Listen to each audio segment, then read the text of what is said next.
Hello my sweet and lovely viewers. তো কেমন আছো তোমরা সবাই? আশা করি প্রত্যেকে অনেক অনেক ভালো আছো। আজকে আবারও চলে এসেছি নতুন আরেকটি ইনফরমেটিভ ভিডিও নিয়ে।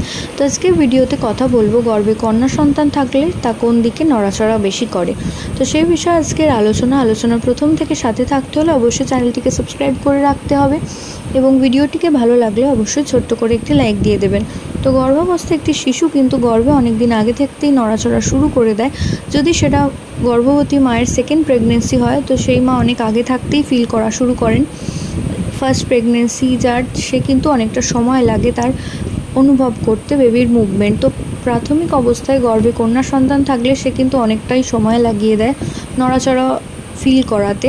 তো তবুও যদি দেখেন কোনো গর্ভবতী মা যদি তার গর্ভাবস্থায় নড়াচড়ার পরিমাণ এবং লাথির পরিমাণ বাম দিকে বেশি খাচ্ছেন, তো সেক্ষেত্রে ধারণা করতে পারেন যে গর্ভের আগত সন্তানটি একটি কন্যা সন্তান আসতে চলেছে।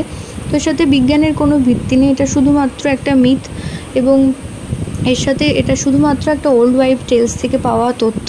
তো আশা করছি ভিডিওটা কাজে আসবে। প্রত্যেকে ভালো থাকুন, সুস্থ থাকুন, সাবধানে থাকুন এই কামনা করে ভিডিও এখানেই শেষ করলাম। নমস্কার।